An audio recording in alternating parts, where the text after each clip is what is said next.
Welcome to the Lockdown Economy, a series of interviews by the think tank AlterContacts, where real entrepreneurs share their insights. My name is Yulia Skupchenko, and today my guest is Dannie-Lu Carr, the founder of Creative Wavelengths. Hello, Danny. How are you today? Hi, Julia. I'm good. How are you? I'm well too. And tell me, where are you? Where in the world are you calling to us? I am in St Leonards-on-Sea, which is on the southeast coast of England. And how is the weather in England today? Gorgeous. We're having the best summer. It's amazing. Okay, that's excellent. That's really good news and a rarity. It's a rarity. This year we've had the nicest weather, so it's lifted the situation somewhat because the sun's been out a lot. Actually, there must be some connection to the lockdown and the lack of flights.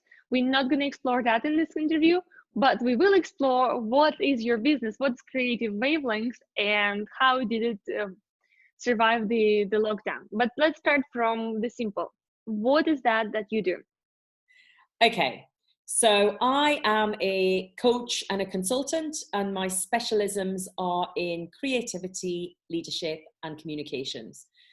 One of those key things that I do is a concept called Creative Wavelengths, which is a business in its own right.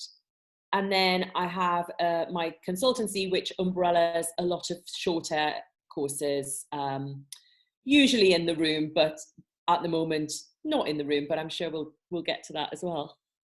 Let's hope so. And I have been in one of your room-based workshops.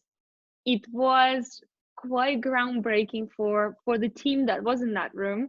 And yeah, my compliments. I still remember how much impact that session had on all of us in terms of communication and creativity. So we sort of did both. But from compliments to the business, since you mentioned many sessions that were based in person probably got canceled. So how was it for you? Crazy, in a word. So yeah, the lockdown was imminent. Obviously in the UK, we'd seen Europe, we'd seen what happened in China, we'd seen what happened in Europe and, the rest of the world. But even though we saw that, it seemed to still come suddenly. And I remember the week where everyone started to get really nervous. It seemed to happen really suddenly. And I had a workshop, a public speaking workshop, booked in central London, and I had 12 people on it. And I remember contacting the organizer on the Monday evening. This is a week before we were officially locked down by the government, by the British government. And I contacted the venue and I said, is it still happening? And they said, yeah, and I was relieved because I was really looking forward to it and it'd been booked for a while. And by the time I got from where I live to central London, which takes about an hour 40, I'd had 10 people cancel. And I turned up and I still ran it, but I ran it with 2 people and we finished at several hours before we were scheduled to finish because everyone just started to panic. So from that evening, pretty much everything I had in the diary, and I had a diary that was looking busy from like March to August, everything got indefinitely postponed. Which basically, because all of my work, or the majority of my work, not all of it, but the vast majority of it is I travel around and I work with people in rooms, and sometimes that's big rooms full of people and sometimes that's smaller rooms, but nevertheless it's still groups of people. So it's kind of obvious why that fell out. And it must have been really quite a shock when it was announced so suddenly and you're there with you were going there about to be with a room of 12 people, and then you arrive and it's 2 people, and then the next thing you know, you come back home and you never come out again until 3 months later or 2 months later. Yeah, and in fact I haven't been back into central London since. So it's been a while. So it's 3 months running almost, right? Yeah, more I think now. Yeah, just over. Yeah, that's pretty scary. So how, in terms of your emotional state and its impact on the business and the agenda being completely empty, because of the circumstances. How did you get out of there? What entrepreneurial drive did you find in yourself to find it? Firstly, it's definitely been a roller coaster. Some days I'm up and I'm driven and I'm, feeling creative and I'm rolling my sleeves up and get into it. And other days it's harder, other days it's been a lot harder to feel energized, to feel positive, because it is also unknown, really, and it still is. But I very quickly realized that I was still going to have to do what I could do. And obviously we had most of the world going on to, Zoom and other platforms of that description. So it was very much a case of trying to move some of the work that I had booked onto online. I didn't manage to do that much moving of it online. Most people were just in such disarray because of what happened. So I had a couple of weeks where I just sat back and processed what was going on. And then I started to reach to clients again and say, look, do you need any support? Firstly, because they were in, I'm an entrepreneur. I am used to things being a bit unpredictable sometimes. But for a lot of my clients, that's not how they work. So actually, I was able to support them in a lot of ways and stay in touch with them through doing that. And then from that, I did some free sort of short webinars to help keep their team together, cohesion, because they're all working in pockets now. And I managed to get some sort of income generated stuff, but it was minimal. It was minimal. And then I created some online programs, which I've been marketing. So I've been pretty glued to this desk, quite honestly. Yes, and it sounds that your clients have changed their priorities completely from a workshop being transferred from the room to online to actually just surviving and just figuring out what is going on, and the workshop pretty much loses any value as is, right? So tell me a bit more about the courses you developed, because this is one of the channels you found for your energy, for your business, right? Yeah, it is. And also for my sanity. But I got into a place where I thought I just want to run something. And it was partly surviving and getting my business through. It was partly I needed a focus, and I love my work, and I was feeling a little bit lost without it. And then there was also a sense of me that I really wanted to run something for people, because a lot of the messaging that I was hearing back from friends and colleagues and, family was that people were feeling low, they were feeling despondent, they were feeling a bit frightened. So I kind of put all of that in a metaphorical pot, all of those words, whizzed it up and went, what do they need? And then came up with a program called 28 Days of Defiance, which was an online program where they got a task a day. It was, I positioned it as a bit of isolation, truth or dare, to get their resilience up, to get their self-esteem back up, and to get them having fun again. And the first one sold out in a couple of days, which was amazing. The second one is a smaller group, but they're in their third week now. So I've run that 2 concurrently of that. And I've also gone on to develop 2 other programs, one called Flaming Leadership, which is, a 6-month program. It's a much bigger piece. And that will be running in September, so that's not quite launching yet. And a program called Warrior Women, which launches on the 13th of July. Well, it starts on the 13th of July. So I've been busy. Can you tell me a bit more about the 28 Days of Defiance, because that's already running, and maybe somebody got curious and they want to sign up, they want to learn more.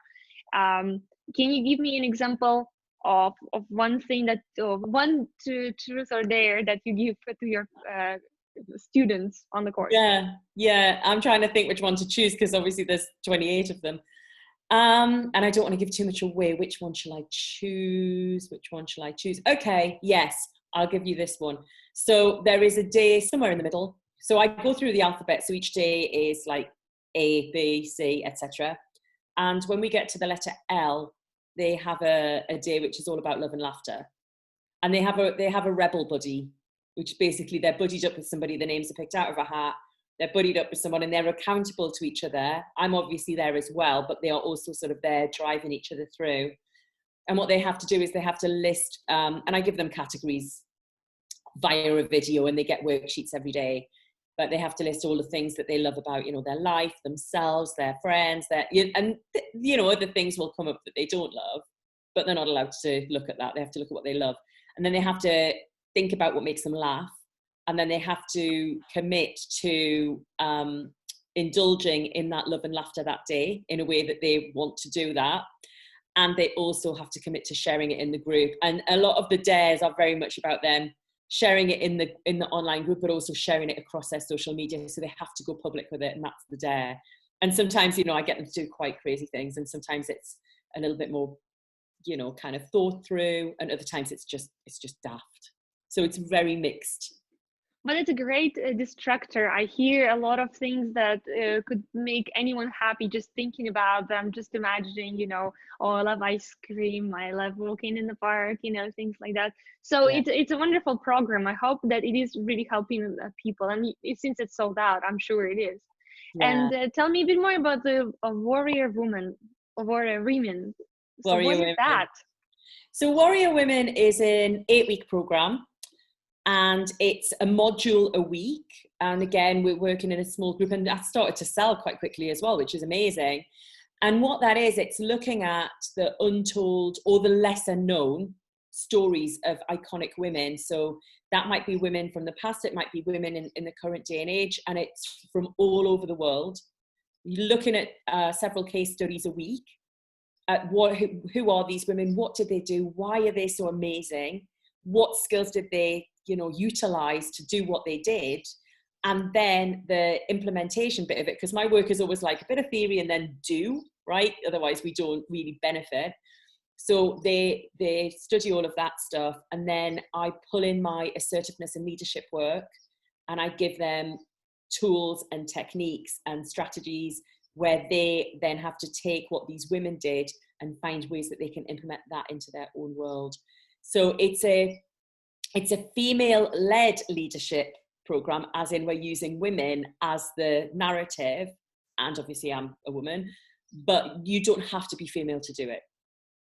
So it's not just for women, but it's female narrative. And that for me is a way of rebalancing or just trying to create more balance between the male and female voices. And are you expecting a lot of men to sign up for this one? I don't know. I haven't had any men so far. I've had one man express interest, but he hasn't signed up for it so far. I've got 3 women, and there's only 12 places on Warrior Women because it's an in-depth study, and it's an in-depth coaching thing. So every Monday they get a new module, and every Monday evening we do a group Zoom, and I sort of lead them through a workshop online. And I think if I reflect on what we did in the room session with you and the team, and also from what you mentioned about the 28 Days of Defiance or Warrior Women, one thing that really stands out to me is the practical application. And that definitely, how many courses, there are brilliant courses on EDX by amazing institutions like Harvard and Stanford even now, I think. But they don't get you to practice what you learn anywhere near as much as I think you would make people to practice. Yeah, so it's a big passion of mine. It's like because you get a lot of stuff cognitively, like we're humans, you know, most humans are really smart and we get it, and we're like, yeah, I get that. But the minute you try and do it, it's harder. And also sometimes we understand something and we know it, but when we're in a situation, it falls off our radar because we're creatures of habit and pattern. So unless we play around with stuff and, you know, try and implement it really consciously, then we're never going to make those changes. Yes, and I think that it would be a very interesting program to attend. You got me all curious, of course. I'm going to talk to you about that later. And I encourage everyone who is watching us and listening to look it up and see if it's something for you. But tell me, Danny, what is the outlook for the next few months besides the excellent courses and programs you're running? What is there in the future for you? Well, I've started to re-engage with some of my clients in terms of some of them have come back and said, actually, can you start to do some work with us again? That so far is mainly online. So I'm doing some executive coaching one-to-one online with some people, and some smaller group workshops with 3 or 4 people online. I feel like I'm welded to this chair. But I do have some workshops put back in the diary for September onwards. I don't have loads, but I'm hopeful, I'm positive. I'm kind of going, they will come back in. Now, they might not be in the intensity that they were before, but they will come back in, I think. As long as they are coming back, at least a little bit at a time, every little drop counts. And of course, for your customers, for your clients, this time now is probably when they are looking around and thinking, okay, so lockdown is lifted, the crisis is behind us. What are we going to do with the team, with the company, with the next thing? All these things that they were planning to fix and address with your workshops 3 months ago probably are even more urgent now than they were. So hopefully it'll keep coming in. So I'm wishing you all the luck, of course. Yeah. And is there anything you would like to share, like an advice or something, with our viewers? I would say the biggest piece from this is there's a lot of fear and a lot of trepidation, globally, for obvious reasons. And I would say that stuff can be really infectious, and we can really let that penetrate in and keep us stuck. We get into our reptilian brain, we get into that like fight, flight, or freeze state. And I would say notice when you're in it and do your absolute best to gently move yourself through it, and move yourself into curiosity, courage, and, proactivity, where you are starting to look for, all right, this is unknown. How do I get creative? And by that, I mean resourceful. How do I start to look at where I want to go and start to take charge of that to some extent? Because it's very easy to get pushed into victim and say, well, it's all horrible and it's all unpredictable and all of that. And whilst to some extent that's true, we are still masters and mistresses of our own destiny. And it's amazing what humans can do when they put their mind to it. Yeah, absolutely. Thank you very much, Danny. And indeed, that time, those few months really triggered a lot of people to ask those questions to themselves. And I hope they found their answers. I'm doing this, so I've got some direction. So I hope that people who are watching us, maybe guys, you can share, and girls, you can share in the comments of what way have you found in the meantime. And I would like to thank you, Danny, for sharing your story with us. Thank you for having me. Thank you for the opportunity. It's been lovely. Well, thank you very much. Thank you to everyone who joined us today. If you would like to contact Danny and look up her courses, you will find the details in the description below the video. I invite you to like this video, share it with your friends, subscribe to our channel, and in the coming weeks, we're going to have many more insights to share with you. So stay tuned, and bye.